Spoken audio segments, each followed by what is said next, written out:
kembali digadang untuk mencalonkan diri sebagai Bupati Pamekasan. Ya. Ini isu atau sudah betul-betul ada gerakan, Kiai?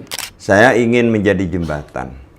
Ingin menjadi jembatan yang bisa menjembatani berbagai pihak. Kantor imigrasi mulai dari nol sampai berdiri sampai saat ini, itu mulai dari nol, itu saya yang awal. Adanya harmoni antara saya dengan Pak Wabub ketika itu, saya dengan Pak Dadang. Saya dengan Pak Dadang itu Masya Allah. Jadi mungkin merupakan Bupati dan Wabub yang paling harmonis kira-kira. Paling romantis juga. Artinya, kalau terjadi kesatuan dan persatuan, insya Allah semuanya akan mendukung dan semuanya akan baik.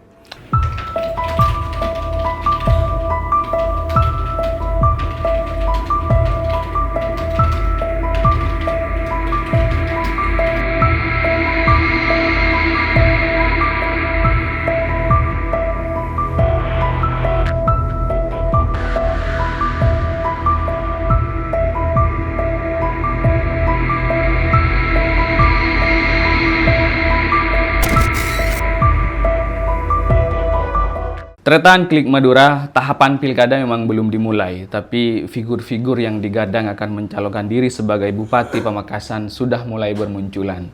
Baliho-baliho sudah memenuhi sudut-sudut kota hingga pedesaan. Calon atau figur yang muncul juga bukan kaleng-kaleng. Mereka rata-rata memiliki pengalaman di pemerintahan. Salah satunya adalah Dr. Kiai Haji Khalilur Rahman Wafi, yang hari ini sudah hadir di Studio Klik Madura. Assalamualaikum, Kiai. Waalaikumsalam warahmatullahi wabarakatuh. Ya, Mas. Sehat, Kiai? Sehat, alhamdulillah. Dan selalu sehat. Amin. Tretan Klik Madura, Kiai Khalil ini menurut catatan kami, Klik Madura memiliki pengalaman yang luar biasa di pemerintahan, baik di eksekutif maupun di legislatif. Beliau mengawali karirnya menjadi anggota DPRD Provinsi Jawa Timur 2 periode. Ya. Kemudian beliau terpilih menjadi Bupati Pamekasan, dan juga pernah duduk di Senayan sebagai anggota DPR RI. Hari ini kembali digadang untuk mencalonkan diri sebagai Bupati Pamekasan. Ini isu atau sudah betul-betul ada gerakan, Kiai? Bukan isu ya, tapi gerakan ke arah sana sudah ada, dan bahkan sebagian tim itu sudah terbentuk. Sudah terbentuk, ya? Sudah terbentuk, dan kita akan melaksanakan beberapa event, baik terkait dengan kesenian maupun terkait dengan dunia olahraga, dalam hal ini voli. Insya Allah beberapa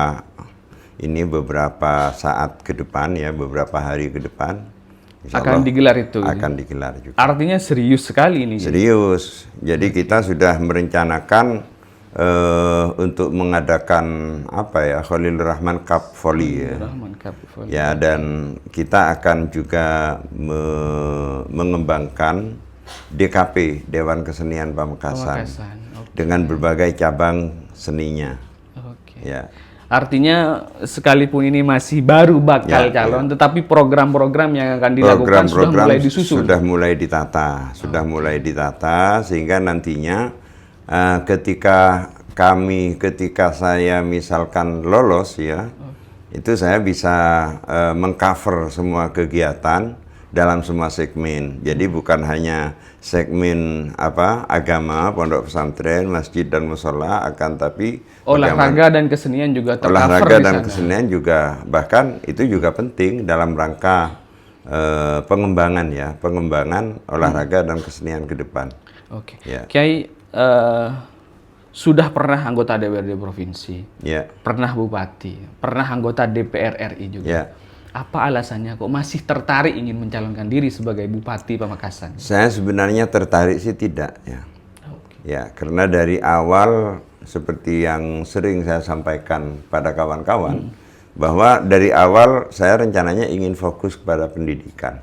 Ingin fokus kepada pesantren, ingin fokus kepada organisasi, fokus hal-hal yang kemasyarakatan. Dan sosial. Ya, sosial kemasyarakatan, akan tapi dari berbagai pilar, mulai dari pilar pengusaha, pilar pesantren, kok sepertinya terus mendorong saya untuk maju, karena kesempatan untuk lolos itu sepertinya lebih terbuka. Ya, lebih terbuka. Sehingga dengan demikian saya mengabulkan harapan dari masyarakat dan para tokoh pesantren, tokoh pengusaha, dan saya menyatakan siap untuk maju. Artinya awalnya bukan keinginan dari Kiai sendiri. Sama sekali tapi tidak dorongan ada. dari pilar-pilar ini. Dorongan dari pilar-pilar karena sepertinya untuk perbaikan Pamekasan perlu adanya kerjasama yang sangat baik antara berbagai elemen dan berbagai komponen masyarakat, termasuk para ulama dan pengusaha, sehingga saya dengan demikian menyatakan siap. Alasan didorong itu apakah hanya peluang, karena peluang lebih besar, atau mungkin ada sesuatu yang ini harus Kiai Holil yang turun nih, kalau bukan Kiai Holil nggak bisa gitu? Selain peluang yang lebih besar, kemudian mungkin membutuhkan figur yang bisa masuk kemana-mana. Karena seperti yang kita tahu, Pamekasan itu masalahnya sangat kompleks, betul. sangat kompleks dan rumit. Misalkan sampai saat ini kita kenal ada Pamekasan Selatan, ada Pamekasan Utara, betul. Kita kenal ada Barat dan Timur, kita kenal ada macam-macam. Ya. Sehingga istilah saya, Pamekasan itu adalah tanah yang subur. Saking suburnya, nanam apa saja tumbuh. Tumbuh di Pamekasan. Ya, nanam apa saja tumbuh, sehingga dengan demikian semuanya harus diarahkan ya. Bukan dipangkas, akan tapi diarahkan bagaimana perkembangan itu bisa searah dan sejalan dengan keinginan kita sekalian. Dan untuk kemajuan Pamekasan. Untuk kemajuan Pamekasan. Artinya ketika Pamekasan ini dianggap tidak maju oleh orang luar, artinya ada yang salah ini. Karena Pamekasan sebenarnya tanah yang subur. Iya, iya. Jadi ada hal yang perlu diperbaiki. Tadi Kiai menyinggung bisa masuk ke lini mana saja. Ya. Dan Kiai Holil itu jawabannya. Saya masuk kemana-mana dan saya baik dengan semuanya. Baik dengan semuanya dalam bidang organisasi juga seperti itu. Jadi saya ingin menjadi jembatan. Ingin menjadi jembatan yang bisa menjembatani berbagai pihak. Yang kadang-kadang ada ketegangan, kadang-kadang ada hal-hal sekalipun kecil, tapi kalau dibiarkan bisa menjadi bom waktu yang sewaktu-waktu bisa berakibat fatal terhadap Pamekasan. Salah satu contoh misalkan ya, dari para tokoh, baik tokoh pesantren maupun tokoh pengusaha dan tokoh-tokoh yang lain, ketika saya pada 2008 ya dilantik menjadi bupati. Begitu saya masuk ke pendopo, ada satu masalah yang sangat rumit sebenarnya ketika itu. Apa? Penundaan Pilkades Bujur Tengah, ya tanpa ada batas waktu. Ya. Betul. Jadi penundaan karena ekses dari carok massal ketika itu di Bujur Tengah yang menelan korban sangat-sangat banyak sekali. Dari kedua belah pihak kira-kira ada 750 ya, sehingga dengan demikian Pak Kapolres ketika itu mengeluarkan semacam kebijakan bahwa karena masih belum bisa kondusif maka Pilkades Bujur Tengah ditunda sampai batas yang tidak ditentukan. Dulu. Nah, melihat itu saya kira itu adalah tantangan pertama ketika saya dilantik pada 2008. Sehingga saya punya cita-cita jangan terlalu lama. Karena ketika terlalu lama, maka di sana akan ada penumpang-penumpang gelap. Ya. Penumpang-penumpang gelap yang mungkin masih mempunyai perasaan dendam politik dan lain sebagainya. Sehingga saya ketika itu kadang-kadang dalam satu minggu, kadang-kadang sampai 2 kali turun ke Bujur Tengah, melihat keadaan, kemudian memanggil masing-masing kelompok dan mengkomunikasikan kelompok-kelompok itu dengan para pilar, para pilar pengasuh pesantren, para pilar-pilar yang lain, sehingga alhamdulillah kira-kira 5 atau 6 bulan saya berada di pendopo, 5 atau 6 bahkan sekitar 7 bulanan lah kira-kira ya saya berada di pendopo, alhamdulillah. Jadi ketika semuanya sudah kondusif, saya bilang ke Pak Kapolres ketika itu, Pak Kapolres, ayo sudah digelar Pilkades Bujur Tengah. Pak Kapolres angkat tangan. Maaf Pak Bupati, saya tidak bisa karena situasi masih belum aman. Akhirnya saya yang menjamin ke Pak Kapolres, ini sudah selesai semua, masyarakat sudah selesai, para tokoh sudah selesai, saya jamin aman. Nah, kata Pak Kapolres ketika itu, untuk Pilkades Bujur Tengah, Bapak yang di depan. Dan aman? Aman, tidak ada apa-apa. Kenapa aman? Karena selain komunikasi intensif di antara saya dan mereka dan para tokoh, para ulama, tokoh pesantren, selain itu ada beberapa trik ya, untuk membuat suasana secepatnya kondusif, termasuk sebagiannya pada hari H, jam 5:30, saya bersama dengan Forkopimda sudah nyampe di tempat. Sudah di lokasi. Sudah nyampe di lokasi, belum ada orang sama sekali. Sehingga ketika ada orang datang, salaman, saya bisiki, saya titip Bujur Tengah, ayo amankan dan jadikan Bujur Tengah kondusif. Alhamdulillah setiap orang datang seperti itu, akhirnya mereka tenang. Adem ayem. Siap. Sampai selesai Pilkades saya masih nunggui di situ sampai perhitungan. Ketika perhitungan selesai dan suasana kondusif baru saya pulang. Oke. Dan penanganan Pilkades di Bujur Tengah ini menjadi portofolio bahwa Kiai Holil ini diterima di semua kalangan. Karena Pilkades ini kan kompleks, ada ya. ulama, ada umar juga, ada juga kalangan belaternya, ada masyarakat biasa gitu. Ini menjadi portofolio dan sampai hari ini itu masih dimiliki oleh Kiai. Ya, masih jaringan-jaringan masih ada beberapa sebenarnya yang ketika itu hampir tegang, hampir meledak jadi satu bom waktu lah ya. Akan tapi bisa kita hindari. Salah satu contoh misalkan ketegangan antara Bengkes dan Pamuro. Antara Bengkes dan Pamuro, saya ingat betul itu. Jadi antara Bengkes dan Pamuro masalah tanah. Tanah waktu itu. Ya, ketika itu saya panggil satu persatu secara terpisah, dua kelompok saya panggil secara terpisah bergantian. Kemudian pada akhirnya setelah memungkinkan saya panggil bersama-sama dan alhamdulillah terus seperti itu. Akan tetapi begitu hampir klik ya, saya harus keluar dari pendopo. Ya, harus mengakhiri jabatan sehingga terjadilah carok menimbulkan satu korban ketika itu. Saya masih ingat. Dan termasuk ketegangan antara Waru dan Batu Marmar.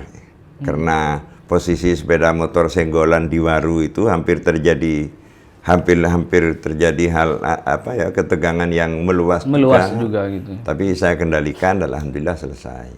Jadi mungkin karena itu pula maka para tokoh pesantren dan tokoh-tokoh pada umumnya meminta saya untuk maju kembali. Artinya saya berharap betul Kiai Holil ini bisa maju dan bisa memimpin Pamekasan. Saya berharap seperti itu dalam rangka islah ya. Islah artinya perbaikan.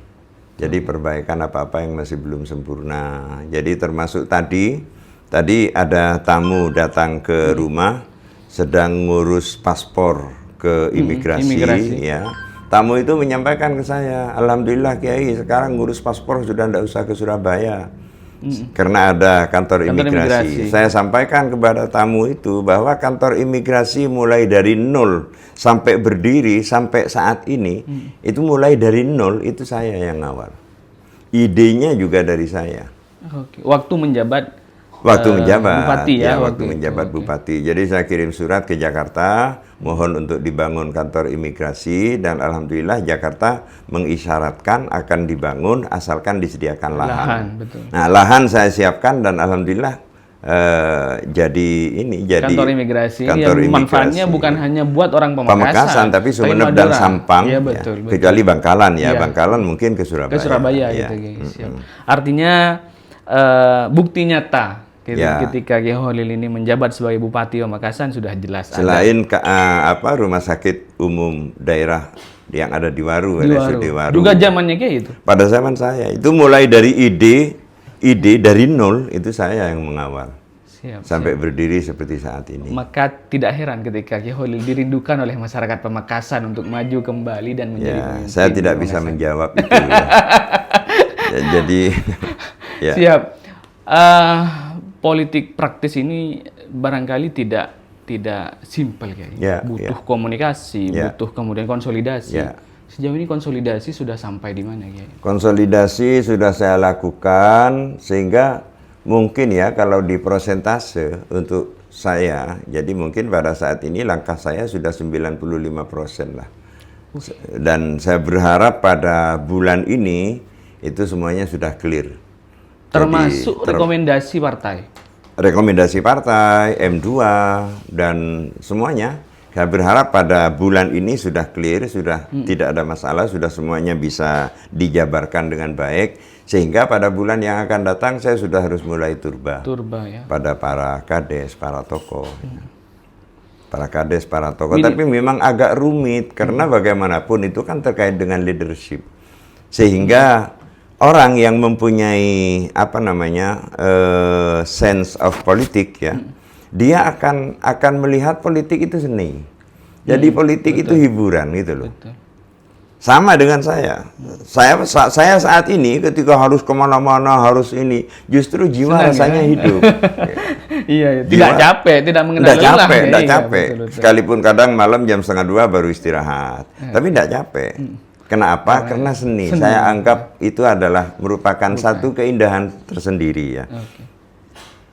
Dan bukan lahan pertarungan, Kiai. Oh, bukan lahan harus saling mengalahkan, harus saling menjatuhkan. Bukan lahan pertarungan. Justru saling berlangkulan. Makanya kemarin ketika saya dapat undangan dari AJP, semuanya saya doakan itu. Jadi semuanya saya doakan, mudah-mudahan semuanya bisa jadi pemenang. Saya katakan seperti itu. Pemenang di hati rakyat, tetapi pemenang versi KPU tetap Kiai Holil begitu. Ya, kira-kira seperti itulah, kira-kira seperti itu. Siap. Kiai, ini pertanyaan mungkin sedikit mendalam, mendasar. Apa yang membuat Kiai Holil terketuk hatinya untuk kembali mengabdikan diri kepada masyarakat Pamekasan? Bukan hanya sebatas dorongan dari pengusaha, tokoh agama, bukan sekedar karena peluang menangnya besar, bukan sekedar itu. Apa yang mendasari itu? Yang mendasari karena situasi ketika saya di pendopo dulu, ternyata sekarang tidak terlalu banyak perubahan. Saya tadi malam saya ke ATM BCA, begitu mau keluar ada ibu yang sekitar jam 7:30 itu pegang plastik, masih mencari pemulung lah ya, pemulung bawa anak 2 orang.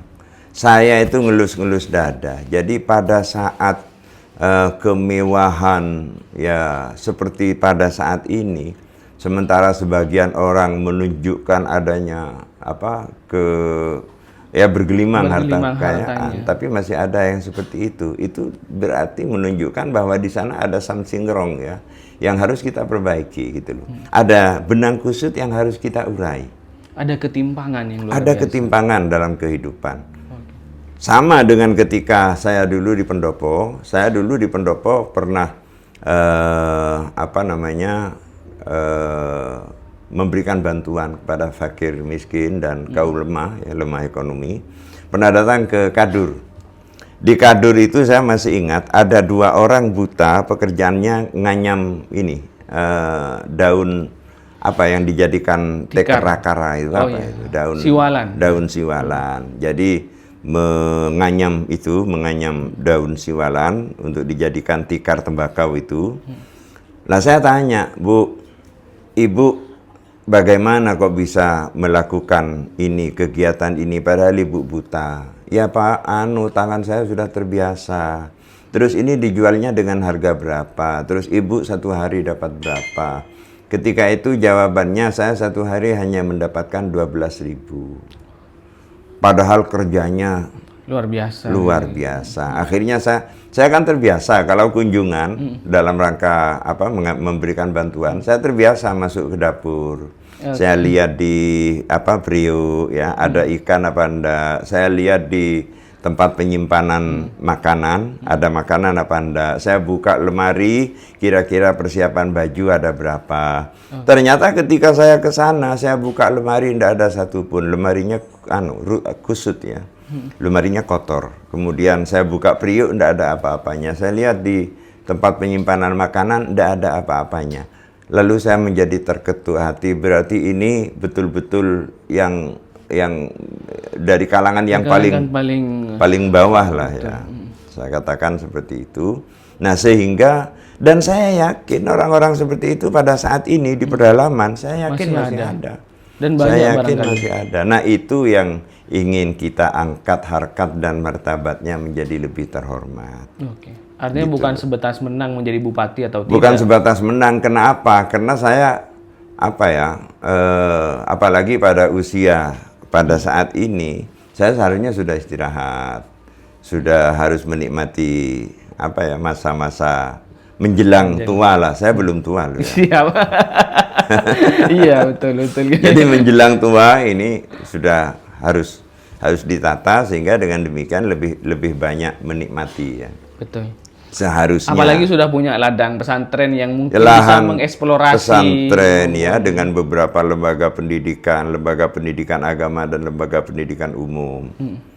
Tetapi melihat adanya ketimpangan itulah yang harus kita atasi. Yang kemudian terketuk hati untuk oke, saya maju. Ya. Siap. Sudah ada berapa partai politik yang komunikasi dengan? Sementara yang komunikasi itu ada 2 tambah 3. Yang 2 itu sudah agak intens, insya Allah kurang 1 langkah lagi. Ya termasuk pada bulan ini saya berharap rekomendasi sudah ada di tangan ya. Itu yang 2. Yang 3 ini insya Allah akan menyusul dan sudah ada lampu hijau. Dari 2 atau 3 partai ini sudah memenuhi syarat ya? Kursinya 25 insya Allah. Mayoritas ini. Insya Allah 25, tapi ya mudah-mudahan lah ya, saya enggak bisa memastikan ya. Kalau 3 saja sudah 25 bisa kebaca ini. Bukan 3 Mas, 2 tambah 3. Oh 2 tambah 5 partai berarti? 5 partai, itu 25 kira-kira ya. Bisa nggak dapat rekom yang lain Pak Kiai? Oh, artinya bisa tidak dapat tiket? Saya kira dapat lah, masih banyak. Saya masih banyak. Itu hanya bahasa agama, husnuzon saya. Jadi bagusnya persangkaan saya bersangka bagus, bersangka atau kita harus positif thinking ya, harus positive thinking. 2 sudah intens, 3-nya masih dalam tahap masih komunikasi. Tapi insya Allah 3-nya ini sudah 65-70%-an lah. Artinya sekalipun 3 ini tidak jadi, misalkan cukup 2 ini bisa. Sudah lebih malah, sudah lebih.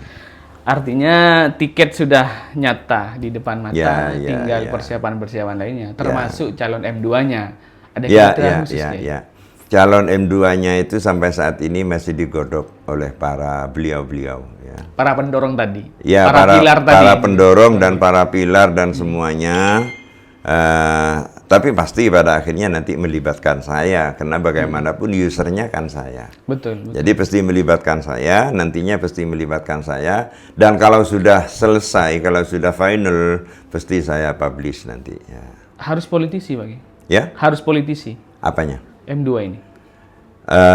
Bisa politisi, bisa juga tidak, karena kemampuan yang jelas harus mempunyai full capacity terkait dengan pengelolaan pemerintahan ya. Oke. Ya. Artinya bukan sekedar kaleng-kaleng ya. Bukan sekedar kaleng-kaleng. Artinya Wabub sebagai ban serep bukan ya kayaknya. Oh bukan. Kita tidak pernah menjadikan Wabub sebagai ban serep ya. Tapi betul-betul Wabub yang bisa sharing. Yang bisa sharing dan sejalan tentunya dengan pemikiran saya. Soalnya saya lokomotifnya kan. Betul. Kalau ada Wabub yang tidak sejalan dengan bupatinya kan lucu. Ya. Apalagi selain Wabub, di bawah Wabub misalnya. Karena Terretan Klik Madura selama Kiai Khalil ini menjabat sebagai Bupati Pamekasan, harmonisasi dari semua hal ini luar biasa, utamanya di internal pemerintahan. Ini kan penting ya. Kiai. Bahkan ada ungkapan begini, ketika saya dulu di Pendopo, dari kawan-kawan Pak Sekda, kemudian pimpinan SKPD, dulu istilahnya SKPD, sekarang OPD, Organisasi Perangkat Daerah. Nah itu dari mereka itu memberikan aplaus terhadap adanya harmoni antara saya dengan Pak Wabub ketika itu. Saya dengan Pak Dadang. Saya dengan Pak Dadang itu Masya Allah. Jadi mungkin merupakan Bupati dan Wabub yang paling harmonis kira-kira. Paling romantis juga. Kadang-kadang satu mobil. Ya. Iya, iya. Dan itu menjadi cerminan kepada bawahan, artinya teman-teman OPD, teman-teman ASN, barangkali pemimpin kita sudah menunjukkan sikap harmonis yang seperti itu. Kita harus begini. Dan ini bisa menjadi sebuah kekuatan untuk Pamekasan lebih baik kan begitu, Kiai. Terutama dengan perangkat pemerintahan di bawah, jadi seperti Kades. Terus terang, Kades itu kan mereka lah yang berhadapan langsung dengan masyarakat. Tahu betul kondisi masyarakat, sehingga mereka lah yang harus dirangkul. Dirangkul sehingga dengan demikian sejalan antara Kades dengan Bupati melalui fasilitasi dari camat. Camat itu juga seperti itu. Jadi antara Kades dengan Bupati betul-betul sejalan, sehingga apa yang ada di pikiran Bupati itu betul-betul diamini oleh para Kades-Kades. Dan dieksekusi di bawah. Sehingga program Bupati betul-betul menyentuh masyarakat dan dirasakan oleh masyarakat. Kerangka ini masih akan tetap dipertahankan. Itu harus dipertahankan, Mas. Harus dipertahankan. Sehingga saya ingin bagaimana Pamekasan betul-betul satu. Makanya ketika saya diundang kemarin, saya katakan kesatuan dan persatuan itu adalah modal utama. Ada syair dalam bahasa Arab yang cukup bagus sebenarnya. Siap, ya. Bisa saya kumandangkan. Bisa. Ya. Dalam bahasa Arab itu ada syair begini. Mata tablughul bunyanu yauma tamamihi idza anta tabnahu wa ghairuka yahdimu walau alfu banin khalfahu hadimun kafa fakaifa bibanin wahidin fakaifa bibanin khalfahu alfu hadimi. Itu agak ruwet itu, tapi artinya begini. Mata tablughul bunyanu yauma tamamihi, kapan bangunan akan mencapai hari kesempurnaannya? Idza anta tabnahu, apabila engkau membangun, wa ghairuka yahdimu, dan selain engkau merobohkan. Jadi karena tidak ada kesatuan dan persatuan, barat membangun, timur yang merobohkan. Timur membangun, barat yang merobohkan. Walau alfu banin khalfahu hadimun kafa, sekalipun ada 1000 orang yang membangun, di belakangnya cukup 1 orang, bisa roboh bangunan itu. Karena pakai apa? Bulldozer. Pakai bahan peledak umpamanya ya. Iya, betul. Fakaifa bibanin khalfahu alfu hadimi. Bagaimana kalau yang membangun cuma 1 orang, di belakangnya ada 1000 orang yang mau merusak. Artinya, kalau terjadi kesatuan dan persatuan, insya Allah semuanya akan mendukung dan semuanya akan baik. Ya. Siap. Cukup Bupati 1, tapi masyarakat yang lain ikut merawat. Semua lini ikut merawat. Kalau cuma Bupati yang kerja, tidak cukup. Tidak cukup. Ya, apalagi, jadi harus ditopang oleh keinginan baik, ya, goodwill antara beberapa pihak, antar beberapa tokoh masyarakat. Sinergi. Ya. Sinergi. Dan melihat APBD Pamekasan juga tidak bisa diandalkan begitu saja, Kiai. Butuh dorongan dari provinsi, dari pemerintah pusat. Dan sebenarnya sudah mantan anggota DPRD, sudah tahu Medan Jawa Timur, mantan DPR RI sudah tahu di pusat. Sebenarnya PAD itu saya kira penghasilan asli daerah itu kalau dimaksimalkan kita akan banyak itu. Sehingga dengan demikian mungkin potensi penambahan PAD ini yang harus kita kembangkan. Selama ini kurang maksimal menurut Kiai? Ya masih ada beberapa lah ya. Yang masih butuh ada disempurnakan. Beberapa yang butuh dimaksimalkan. Nanti ketika Pak Kiai. Oh iya, kalau sekarang tidak bisa. Saya masih belum punya kebijakan. Siap. Terima kasih Kiai kehadirannya di studio kami. Studio kecil tapi mudah-mudahan menjadi ladang. Mudah-mudahan klik. Dan mudah-mudahan klik ya. Hati kita klik ya. Karena kuncinya harus klik ya. Pemerintah dan masyarakat dengan kiai, dengan ulama, dengan pesantren, semua harus klik. Kalau tidak klik, aduh. Ya. Makanya sambung doa pada kawan-kawan yang ada di studio bersama dengan kawan-kawan yang di luar masyarakat, sambung doa apa yang kita cita-citakan bersama bisa terkabul. Amin. Ya. Siap. Terakhir Kiai mungkin closing statement. Apa yang ingin disampaikan Kiai kepada masyarakat Pamekasan? Hadirnya Kiai kepada masyarakat Pamekasan ini bukan semata untuk mencari jabatan, tetapi ada niat yang luar biasa yang ingin disampaikan di sana. Ngiring Kiai. Yang ingin saya maksimalkan adalah apa yang dulu sering saya sampaikan, Saya ingin Pamekasan menjadi baldatun thayyibatun wa rabbun ghafur, jadi negara yang baik dan diampuni oleh Allah. Jadi Pamekasan adalah kabupaten yang maju, kemudian dalam bidang pembangunan, dalam bidang pengembangan sumber daya manusia, pengembangan sumber daya alam, akan tapi juga mendapatkan rahmat dari Allah. Sehingga dengan demikian terjalin keseimbangan. Ya, saya kira itu, Mas. Siap. Ya. Terima kasih, Kiai, sudah hadir di studio kami. Baik, terima kasih sama. Ke depan pasti kita akan lebih sering ketemu karena Pak Kiai juga akan turun langsung ke bawah. Kami juga akan mengawal pembangunan di Pamekasan, mulai dari prosesnya hingga nanti ketika ada pemimpin di Pamekasan. Mohon kerjasamanya ke depan, Pak Kiai. Terima kasih sekali lagi. Akhiron lillahi fi sabilil haq wallahul muwaffiq ila aqwamit thoriq. Assalamualaikum warahmatullahi wabarakatuh. Waalaikumsalam warahmatullahi wabarakatuh.